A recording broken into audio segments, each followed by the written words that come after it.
The cultural impact of Euphoria when it originally came out 6 years ago in 2019.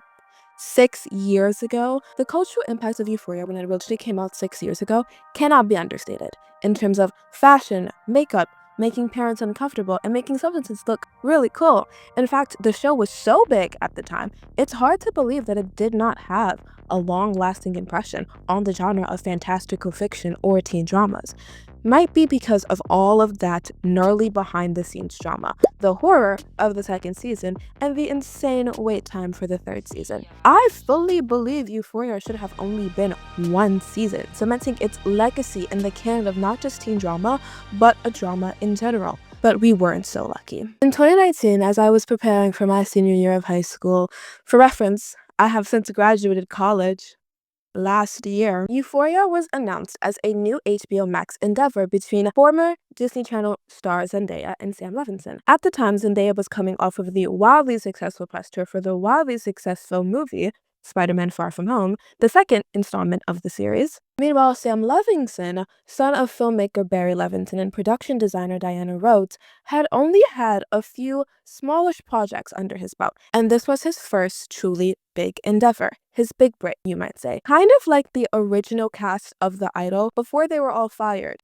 after they had filmed almost the entire season. There are people who will say that Euphoria Season 1 was a fluke given how good it was in comparison to Season 2 and Sam Levinson's other show, The Idol, but I would argue that the cracks were always there for Euphoria. The show was always more style over substance, which Sam Levinson can't even fully take credit for. Apparently, and allegedly, he stole the concept of the show from Canadian-Hungarian artist Petra Collins. According to a now scraped interview, he reached out to her, saying that he had made a TV show based on her images and wanted her to come to LA to help direct it. She did, even got involved with the casting and whatnot, but then she was fired for being too young.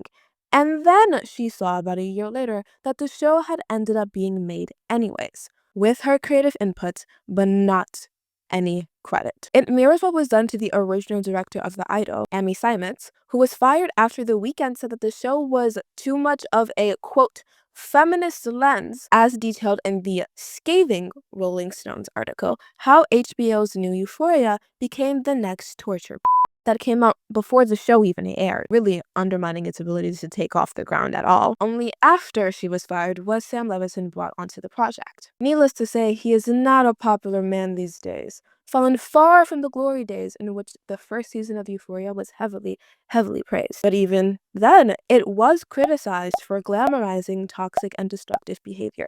Now, a bit of a controversial opinion. If television shows are meant to be offering unique perspectives on topics and giving someone the opportunity to express their views and opinion on something, it is not necessarily problematic if they portray bad things in a good way. That is how artists cope. That is likely why the artist is struggling with this concept to begin with. However, when you do market to a younger audience and you simply lack a message at all completely behind what it is that you're doing, it's really just, look at me, look at pretty things, then you really have to reconsider the purpose of the show in the first place, especially when many of the production crew and the actors claim that they want to be critical of such things. Euphoria comes across as glamorizing toxic behavior because it has no critical takes or perspectives on anything, really. And it's not as if you can't have objectively bad behavior and be critical of it. Take Succession. Its characters are deeply flawed, and it makes that obvious. It is deeply critical of them. It takes no mercy, and that is because it knew exactly what it wanted to be from the start, and everyone knew it. That's how you end up with a cast that works so well with each other and can improvise so well. Euphoria fell short of any of that innate introspective and criticism from the get-go. It was clear to me, at least, that a show so focused on cinematography and vision and less so on plot was not going to have the legs to go past the first season. And I was proven right. Simply put, what was the point of Euphoria? Hi guys, I was too busy being smug and annoying and I completely forgot about the spoiler warning and a trigger warning for substance abuse, self-harm, and a lot of other gnarly things. I use quite a lot of invasive language. But yeah, there you go. Back to the video.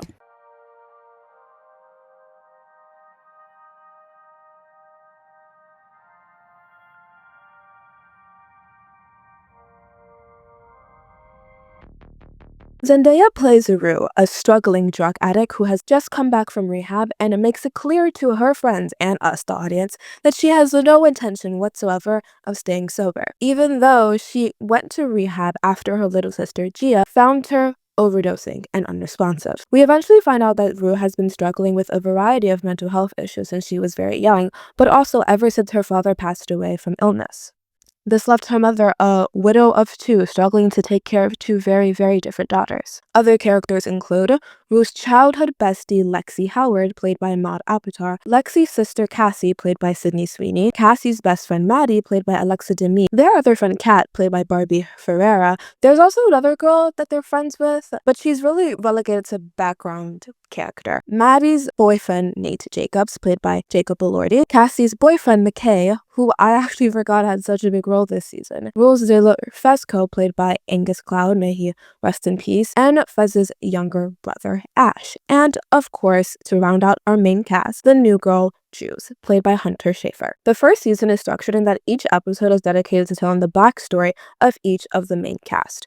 Rue, then Nate, Kat, Jules, Maddie, McKay, and then Cassie. And then the finale, where everything is brought together. The season is actually pretty cleverly structured, and how it chooses to develop each of its main characters, explaining their struggles and lives, and then how it all plays out in their interactions with one another in the present. Now, I watched Euphoria in the library instead of working on my psychology paper because I was taking classes that summer, a paper that was a lit review on a study that seems to suggest that human beings rather shock themselves and sit alone with their thoughts. Interesting. I don't remember the details. Like I said, I was just watching Euphoria, and at the time, I was about the same age as these characters. They're 17, I was 16. I was not the same age as the actors. I would show pictures for comparison, but there are actually no photos of me taken between the ages of 13 and 16 that exist anywhere ever. It's crazy. I have no idea how that happened. I'm just now barely the age, actually a bit older than a lot of the cast was at the time that the show was airing, which again was so long ago. The UK was still in the EU. That was Hot Girl Summer. That was the year of the bottle cap challenge. That was the year that Keke Palmer was sorry to this man. That was the year of Baychella. That was the year that Disney Plus and Apple TV were released. Euphoria is older than Disney Plus. Okay, I'm done. For now. So Rue returns from rehab and immediately seeks out Fez and his younger brother Ash to buy candy. We meet Jules, who has just moved to town and likes to sleep with older random men from apps. She is played by the stunning actress Hunter Schafer, and she has some of the best outfits in the show. It's hard to say that actually because the fashion on the show is really, really good, but her character more so than others because she is trans thinks a lot about how she presents herself to the world around her, and it's really, really reflected in how she dresses. Initially, she dresses in a way that is clearly intending to seek attention, which is also why she sleeps with other men for validation. This, of course, by no means justifies what she goes through in the show. She's still very much a minor. She can't consent. After she begins to grow as an individual and begins to form somewhat of a codependent relationship with Rue, she begins to change her style to fit more of her individual and now developing taste. After Jules hooks up with one of these said men, to whom she lies about her age, she goes to a party that she was invited to by Kat. It's a party at McKay's house, who is the college freshman that is still hanging around town and plays football. He's really known for that. I don't know what position he plays, but I don't know, maybe a quarterback, maybe a wide receiver. Those are the only two that I know. Kicker? I don't know. At this party, everyone engages in behavior that necessitates that the actors are actually older than 18. Kat loses her virginity, and it's taped. McKay and Cassie have sex, during which he gets aggressive and physical, which she does not like. In this episode, Nate also shows McKay compromising photos of Cassie, if you catch my drift, and that really begins to interfere with their relationship. Meanwhile, Maddie has just broken up with her boyfriend Nate Jacobs and hooks up with a kid named Tyler. Nate runs into Jules in the kitchen after this whole scene goes on and begins to threaten her, and she pulls out a knife and then herself. Rue introduces herself to Jules and asks to go home with her, and then Nate goes home to reveal that Jules' hookup was actually his dad. The first episode instantly establishes the beauty of the show. I mean, the spinning room scene alone tells us that this show is going to be fascinating to look at and depict its topics in a unique and fantastical way, which is good for cinematography, hence the show's reputation, but not necessarily something that can prompt an actual message behind or beyond. Look what I can do with the camera. I just graduated from film school. And that eventually comes back to bite the show in the behind. This segues into episode 2, which was such a shock when it came out. Let me tell you, they were losing it. Okay, who thought that the outcry of Gossip Girl was bad? They were burning down the schools after this episode. There's been a bit of a stir about this show because there have been so many penises so far on the show. If I could just use a clinical word. One episode was like 30. There were like 30. Yeah, that was the headline. 30 penises in one show. But obviously, you save money in bulk.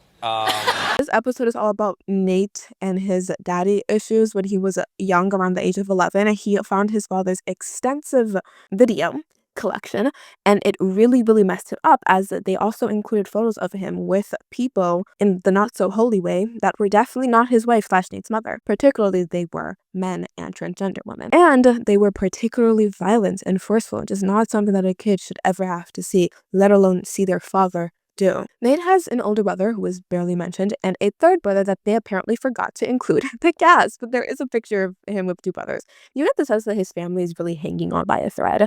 Nate starts going on a strict routine and a diet when he's younger and becomes the star of the football team. The quarterback. Okay, so he's the quarterback. Cool. Why is the quarterback always white? Football teams tend to be diverse, and the football team at my university also had white quarterbacks, okay? Is this like a... I digress. Never mind, never mind. Nate also hates the locker room. We see a whole bunch of penises during the part where he's in the locker room, which is why people were so upset about this. You had to be there. Nate hates being naked. Nate hates body hair. Nate meets Maddie, who is a cheerleader, and really likes Maddie because she is basically hairless. This is important because it is the basis of his relationship with Maddie, which is very, very important. Nate is basically the show's villain, and it is because of his thirst for power and control that all stems from him having felt that he lost it when he was a kid, and also his father instilling into him that you have to be strong, you have to be this. His father at one point tells him, quote, "No one in this world will ever root for you. They will see what I see, and they will despise you for it. Just don't ever give them an opening." I'm not entirely sure who these people are that are not rooting for him, as he is a white man, but I digress. It also screwed up his perception of intimacy. He pursues Maddie because she's a virgin, or at least she tells him she is. Maddie has her own stuff going on in terms of how she wields and consumes power using sex and herself and her body, but let's not spoil that for ourselves. We will get to her episode. So after the first episode where Rue and Jules leave together, they took a trip. And we see what happens the day that Gia, Rue's sister, found her unresponsive in her room. Lexi and Rue run into each other, and remember, they used to be childhood friends, but things have changed. Rue tells Lexi they're not friends, and Lexi tells her to remember that the next time she needs her to pee in a bottle. Yikes. See, Rue's mother is really, really protective these days and has been making her do drug tests. Rue has also been going to NA, and she has been faking doing so, and she goes to Fesco to buy drugs, but unfortunately she gets caught up when Fesco's terrible and violent and terrifying supplier Mouse pulls up, and he forces her to take a piece of candy that starts with F and forces Fez to pay for it. Jules comes by to pick Rue up, and we see her texting a new guy. Meanwhile, Kat's video has been picking up attention, and Cassie is growing more and more disillusioned in her relationship with McKay, which just isn't working. Then Nate stalks Tyler, who is the guy that Maddie had hooked up with, breaks into his house, and then beats him up badly. He then showers and puts on Tyler's clothes while Tyler is crying, bloody on the floor. It's awful. Then he takes Maddie bowling, and we learn that the guy that Jules was texting was Nate. Episode 3 is about Kat. When Kat was 11, she went to Jamaica with her family and she realized that she really liked drinking virgin pina coladas. She ended up gaining a bit of weight from all that, and when she comes back to school, her boyfriend breaks up with her on the first day. That really messes her up, and she begins to become obsessed with fictional love stories, including Scandal, which is wow, girl Scandal. She also starts writing fan fiction and gains an online presence. But she never shows her face, and she's worried that people won't like her if they knew what she looked like. But then her video goes viral. Rue has been clean for 2 weeks for Jules, triggering the start of their codependent relationship. Jules and Nate are still texting, but he has been lying about who he is, but he knows who she is. Jules tells Rue about this person and she gets jealous, and we also get a tutorial about penis pics. I love this show, man. I forgot to mention, but after Jules had went to pick Rue up, she tells her that she can't do this. She can't stand by and watch Rue hurt herself. So Rue decides that she's gonna get her acts together. We see that she really likes Jules, and she gets a bit upset when she takes photos of Jules for the other guy, and so she sneakily takes him candy. Rue goes to an NA meeting and meets Ali, who knows that she is not clean. Rue and Gia watch a show together. Aw, sisters. But then Rue gets upset when Jules wants to meet Tyler at the carnival that evening. Rue kisses Jules, who pulls back, and then Rue just kind of loses it. She goes to Fez looking for drugs, which he refuses to tell to her. And this is where we get Zendaya's Emmy-winning performance. I saw that scene. I said, oh, she is coming for Best Actress. Elizabeth Moss, sit down. It is not your year. Maddie goes through Nate's phone and finds a bunch of photos, while Kate begins experimenting more as a cam girl. She uses the cash that she makes to buy some new clothes. Fashion is so incredibly important in the show in the way that it's really incorporated into the plot, and it really is a motif and a character in itself, I would say. I really like how they integrate it into the plot. Even though they're all wearing new Milan designer, things that they couldn't actually afford. This isn't a show about realism. It's vibes. And vibes is all the show really has, which isn't necessarily a bad thing. It is a cinematographic masterpiece. But Sam Levinson was clearly going for images more than actual substance, and it was so good and novel the way it came together in the first season that we didn't even really notice. Episode 4 is Jules' episode. When she was a kid, her mother dropped her off at a psychiatric facility. No warning, just drove her there and left. Mother of the year, everyone. Jules, like Rue, has also struggled with mental health issues her entire life. In particular, she has always hated her body, her mind, what it does in herself, and she has struggled with self-harm. Jules' dad becomes her primary caregiver, and she started transitioning at 13. And at 16, she had become a little slutty. Their words, not mine. Gosh, who could have foreseen the horror of The Idol resulting from a director who had every actor basically begging to not be naked by season 2? Not me. That's for sure. Rue and Ali get pancakes at a diner, which becomes their thing.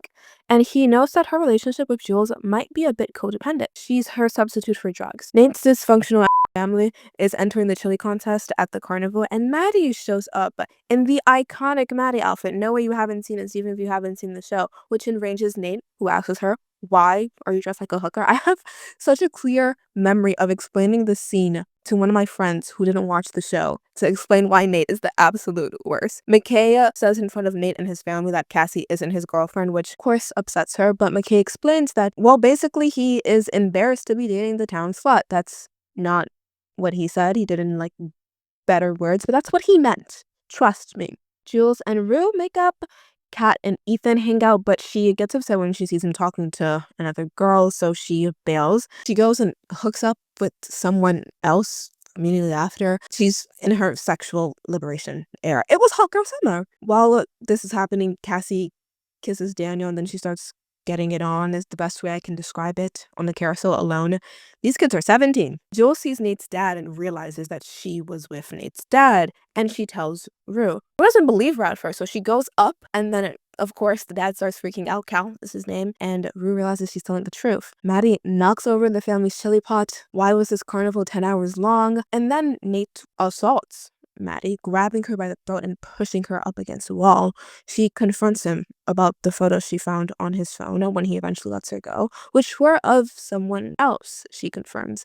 Cal begs Jules not to say anything, and she takes pity on him. Rue finds Gio smoking with McKay's twin brothers. Maddie goes home and sees what Nate has really done to her. it's really bad. Nate and Jules finally meet, and he tells her that she really likes him, but she's understandably upset. Remember, this is the guy who threatened her and for no reason in the first episode. She tells him she doesn't trust him, and he threatens her with the CP charge. Jules does not tell Rue what is really happening. Now we have the iconic Maddie knew who she was from a very early age episode. Maddie has to be the most online reference character from this show. Her outfits, her attitude, her makeup, everything. She runs the Euphoria aesthetic as it exists online. Maddie used to do pageants, but her mother made her stop when another coach was arrested and charged with doing something really awful to kids. I'm using evasive language as I have been doing this whole video, but I would hope that if you're watching this video, you can catch my drift. Maddie decided after that she didn't want to work at all. Her mom was a beautician, her dad was a drunk. She decided that she can instead use herself to manipulate men because what they really want is something to possess. And this mentality of hers is also how she ends up with Nate. At school, Maddie wears a turtleneck and a sweater to hide her neck and passes out from the heat eventually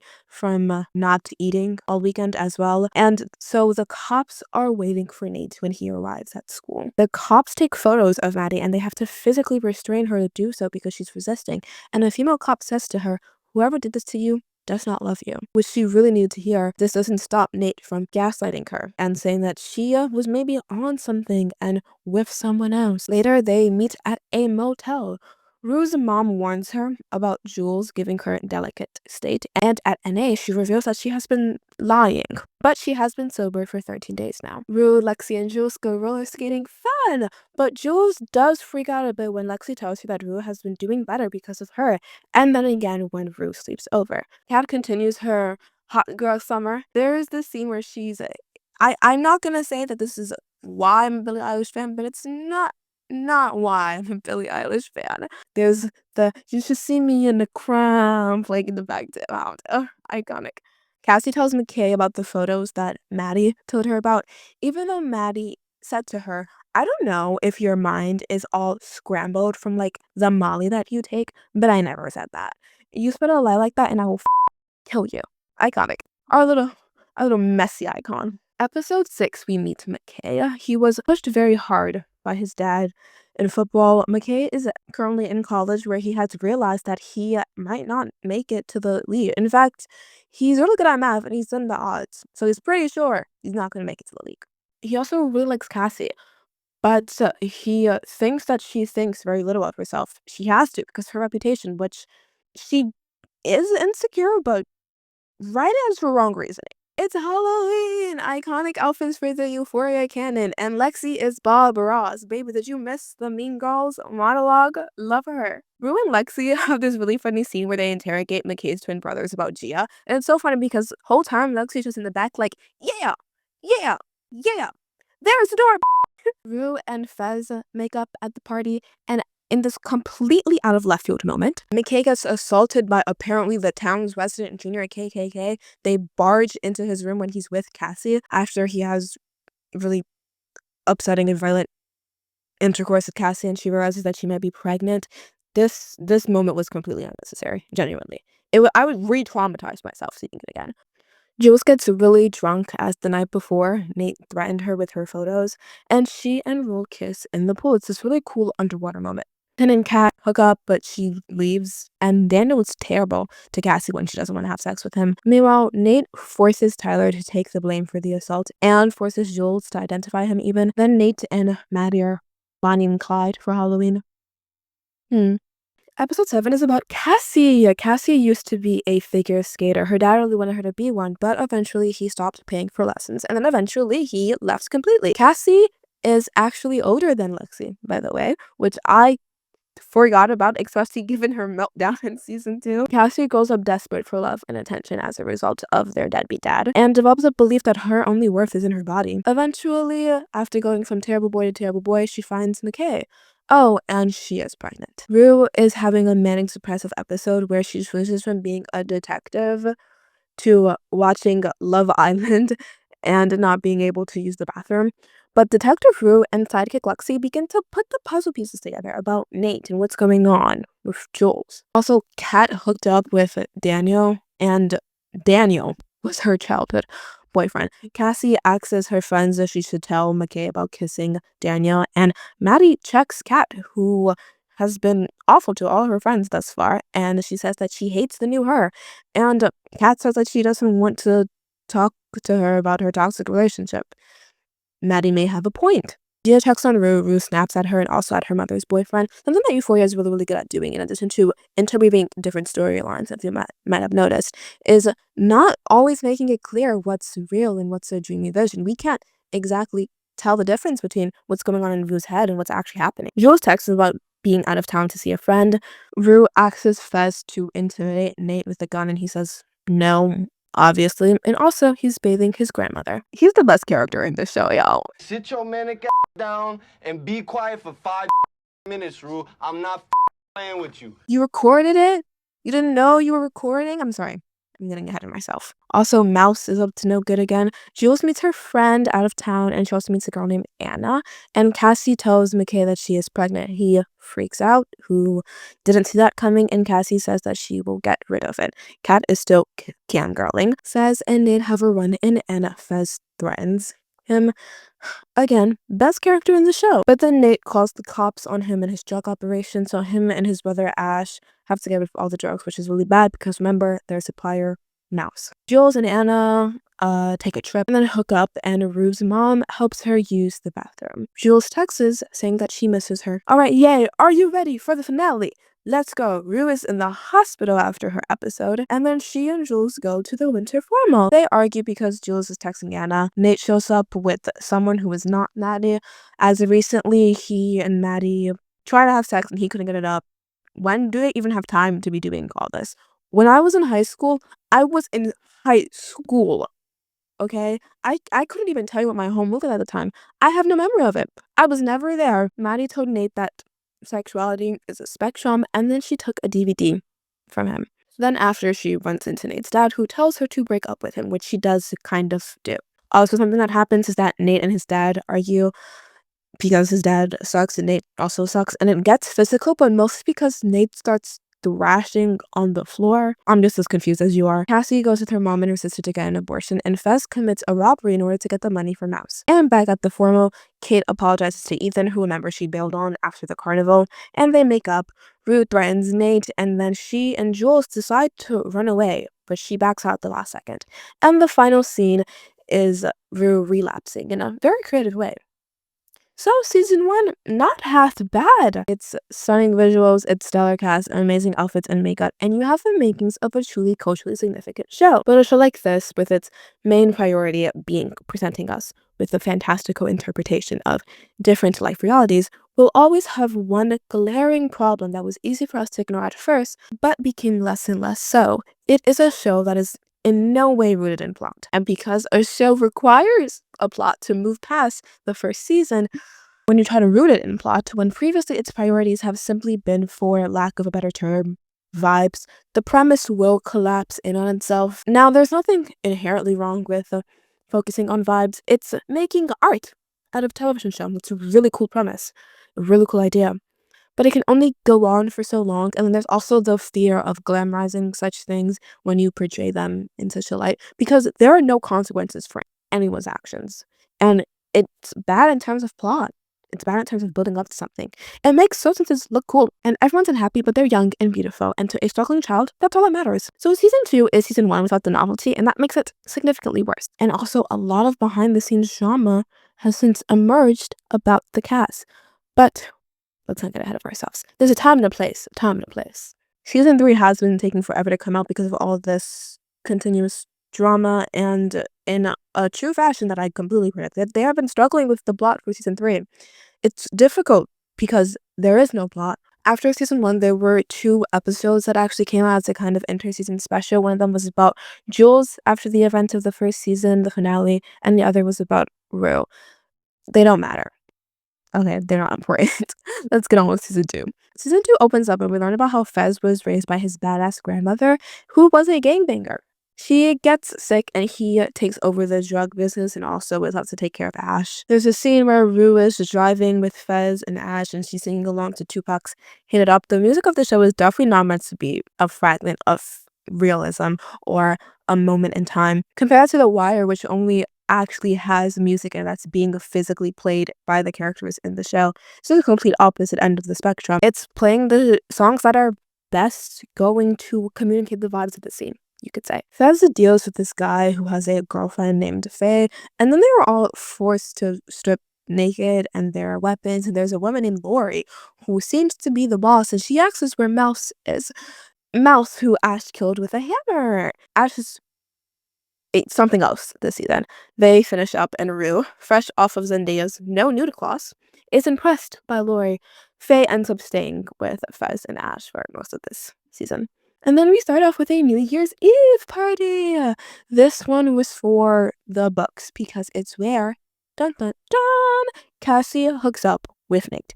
And Maddie almost catches them in the bathroom, so Cassie has to hide in the tub. Cassie and Nate's were kind of bound to happen when you think about it because Cassie is delicate. That is the kind of thing that Nate loves to take advantage of. Fez and Lexi hang out and it's really, really cute. They have a moment. Rue and Jules see each other for the first time since they almost ran away together, but Rue backed out and chooses to come back. Kay and Cassie argue. Rue does drugs with Elliot and literally almost die. This is where I think you may have accidentally saved my life comes from. This season might actually probably be the most quoted on TikTok. Fez smashes a bottle on Nate and beats him up. We cheered for this one. We cheered. Next episode, Maddie and Cassie take Nate to the hospital. His dad comes. We see far too much of Cal this season. Far too much. Nate won't tell him what happened, so he goes to Lexi and Cassie's. And Cassie is afraid that Cal will call the police because he says that he will, and that they will see that she has been texting Nate. So she squeaks, which Lexi gets upset with because she and Fez have been getting closer. Nate and Cassie go to an abandoned house, and he tells her if Maddie ever finds out, she'll kill her. True. Cal asks about Fez and goes by his store. Cal asks Nate why Nate didn't tell him about Fez, and Nate brings up Jules. Gagged. This scene also implies that the DVD that Maddie took off of Nate was of Cal and Jules because Cal asks Nate if he has it. End of last season, we saw that Maddie was watching it and she looked shocked, but we didn't get to see what she saw. Rue and Jules run into Elliot at school, and Jules crashes out because she thinks that something is happening between them because he said hi to her. Ellie tells Rue's mom that she has a long way to go, but not that she has relapsed. He's still her sponsor. It's important that he gains her trust. I guess is why he did that, but if he can reel her in soon. Boom. Kat is having a moment. She and Ethan are together, and all of her friends think they have the perfect relationship, but she's super insecure about it. There's a scene of her imagining influences in her room, and they're all going, love yourself, and she collapses. It's a good point that this scene brings up, which is that the social media self-confidence movement is shallow because it misunderstands a key point. It's just not that simple, and it's not the same for everyone, and it puts far too much emphasis on what you look like and nothing else. Maddie has been babysitting a boy called Theo, whose mom has amazing style and money, although it is a bit dampened by the fact that the girls regularly wear a designer, so really how is her wardrobe different than anyone else's? But we got to see all the clothes together at once. Episode 3 saw Cal, because who didn't want to learn more about him? It is possible to make deeply dislikable characters interesting, but Cal is not an example of that. And it's not because he has no redeemable qualities. Joffrey had no redeemable qualities. He was fascinating to watch. It's because he was just not a well-done character in the first season, and now it feels like they're shoving him down our throat. Why? What did I do to deserve this? So growing up, Cal was in love with his childhood best friend, but his dad opposed it, so he began to date Marcia, who ends up being the mother of his kids. Him and his friend hook up at a gay bar after graduation, but then Marcia tells him she is pregnant. And the rest of this romantic love story is history. Rue has been telling everyone that she's been doing weed, which upsets Gia, but she promises it's nothing more. Rue and Jules interrogate Elliot because Jules thinks he likes Rue, but then afterwards they kind of like each other, her and Elliot.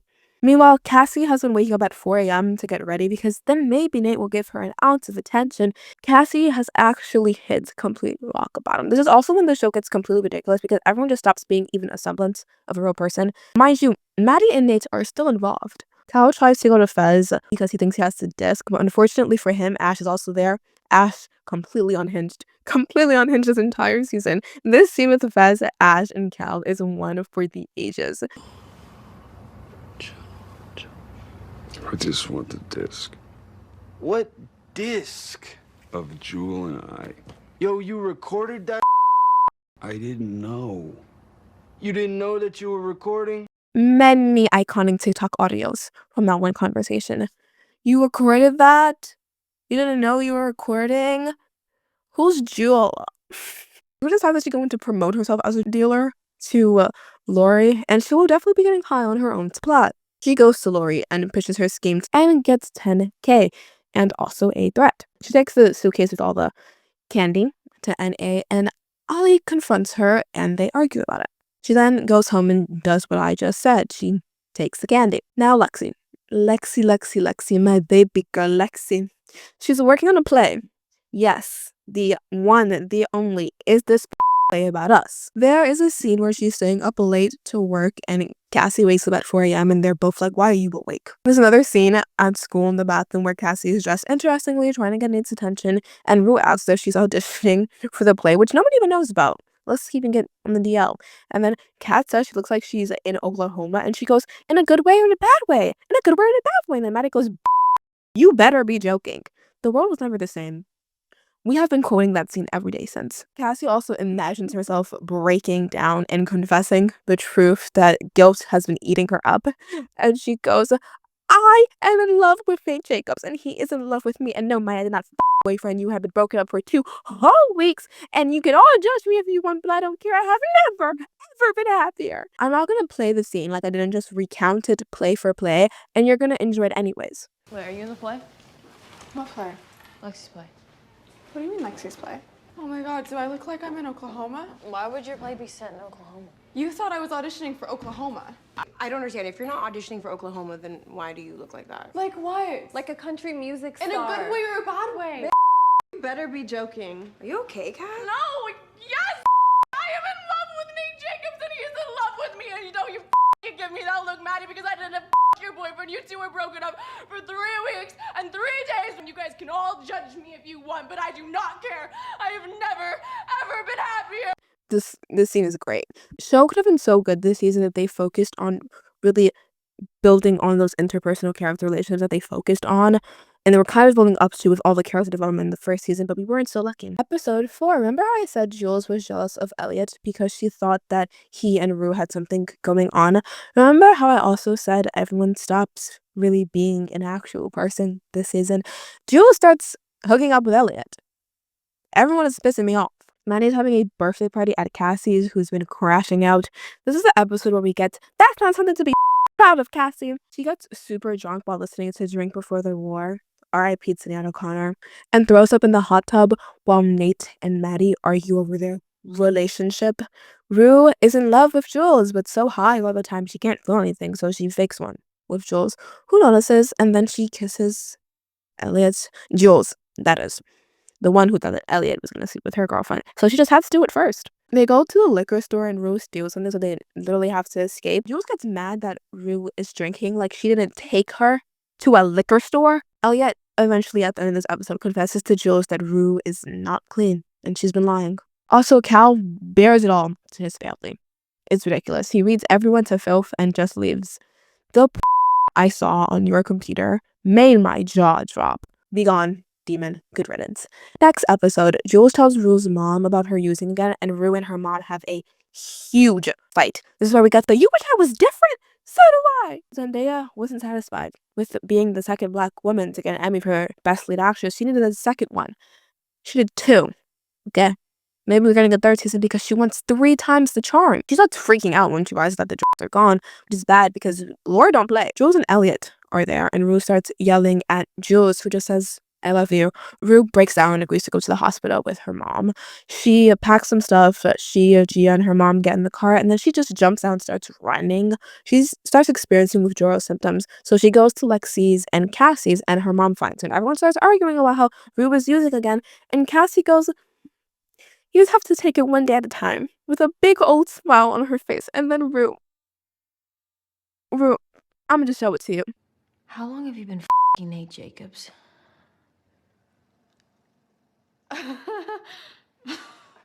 What are you talking about? How long have you been f***ing Nate? It cracks me up, honestly, because Cassie was genuinely trying to help. And then Rue just had to put that final nail in her coffin. She and Maddie start fighting. Rue runs away in the chaos and ends up at Laura's after being kicked out of Fez's, and she wakes up with needle marks in her arm and traps in a room. It's a very tense scene where she has to escape, but she does, and then she goes home. Episode 6. After an episode that was meant to be about Rue facing the consequences of her action and the plot actually amounting to something, why would we do something good? Why would we have a nice episode that makes sense given everything that happens before? Instead, we're going to spend the episode with Maddie and Cassie. Always a pleasure. Rue is recovering at home and decides to apologize to Ali. They make up. He comes over, they have dinner, and he talks to Gia. He tells her it's okay for her to be upset with Rue, and he tells Rue that there is hope, but she needs to find it. When her mom gets the call that there is no rehab option available, and she breaks down. Maddie and Cassie are dealing with their fallout while Nate is dealing with the fallout from his father. He talks to his mom, who says to him that he used to be a happy kid, but then at 8 or 9 something happened and he just darkened. Could be him finding the tapes, could be something else. One thing we're not going to get from the show is clarification. I'll tell you that. Maddie opens up to her boss about everything that's been going on between her and Cassie, and her boss admits that she has been through something similar, but no, don't do this to me. She was Cassie in the situation. It goes to Maddie's with a gun and threatens her so that she gives him back the tape. He then says they were no bullets, but she's sobbing too hard to notice him leave. He goes to Jules and apologizes, and then calls Cassie and says that she can come stay at his. Cassie has been fighting for her life to defend herself at home. This is the, oh my gosh, she needs a fucking exorcism scene. That was her mom. Kat breaks up with Ethan by telling him that she has brain cancer, which isn't true. And he says, I don't think that's true. And she says, I think you're gaslighting me. So great writing in this episode. Who was responsible for this? Who did this to Kat's character? Lexi watches a movie with Fez, and we found out that the police are investigating Mouse's death as Faye's boyfriend shows up to tell her that he is cooperating. Okay, 2 episodes left. It's time for the play. The play is a recap of their lives as well, so lots of flashbacks. The first scene is at Rue's father's memorial, and it quickly dawns on everyone that this fuck is about us. Lexi keeps checking for Fez, who said that he would be there. Also, this play has the production of a Broadway musical, which sticks out a bit because this, yes, we know nothing is realistic about this show, but this season was very high school drama, and this is supposed to be a very high school play, but it is not a high school play. They had a rotating stage in that. Come on. There's a scene where Nate's character is in the locker room, something that doesn't make sense because he starts freaking out, but literally, why does Lexi know about that? Like, has Lexi and Nate even actually been in the same? Nate leaves angry, shouting at Cassie to pack her things and leave, and then her sister is homophobic. And we see that Fez was getting ready to go to the play with flowers and a shirt steamed by Faye, but he gets caught up by something. I wonder what that is. Stay tuned.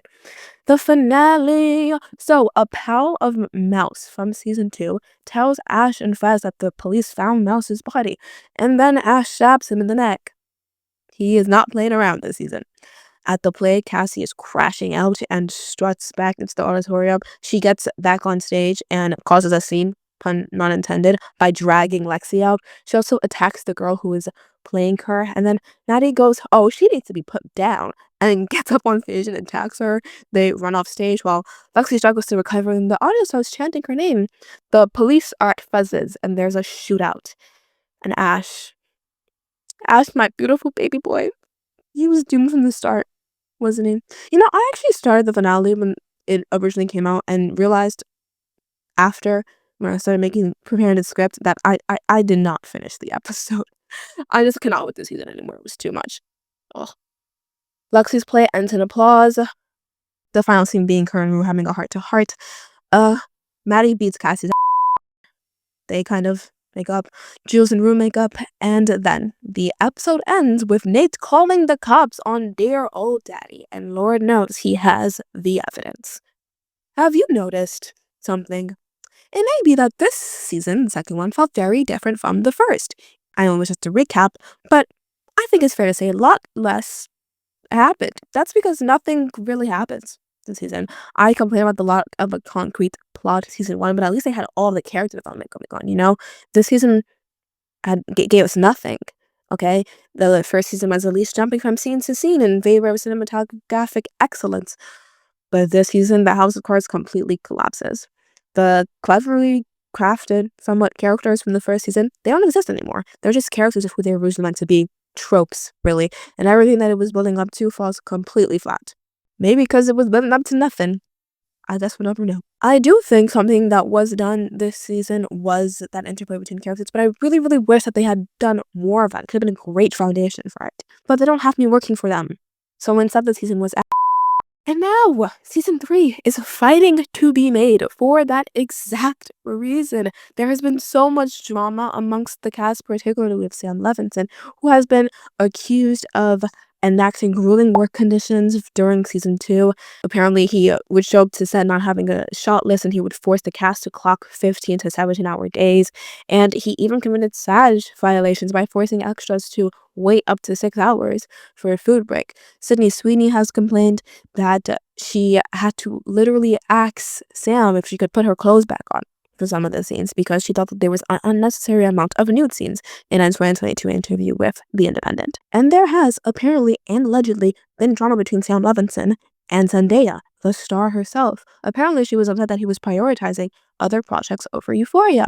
They're also apparently struggling to come up with a plot for the 3rd season. Apparently she pushed the idea of there being a time jump and Rue being a detective. Actually, I don't even remember, but apparently they scrapped it. It has also been confirmed that a lot of the cast will not be returning. Barbie Ferreira left the show amidst drama with Sam Levinson and disagreements over her character. She said that Sam did not know how to write for her character. We noticed Tom Reed, who played Gia, Austin Abrams, who played Ethan, Nika King, who played Rue's mom, and Altie Smith, who played McKay, will also reportedly not be returning. And of course, the tragic passing of Angus Cloud means that Fez will also not be in the season. At this point, just throw the whole thing away. What do we have left at this point? Just let it go. Let things end. We will see what happens with all of that, and you can catch the skating reviews right here. If you have made it this far, thank you so much. I really hope you enjoyed that video. Make sure you like, subscribe, watch another video if you feel so inclined. I did a whole video like this on Succession, and I will see you all so soon. Bye.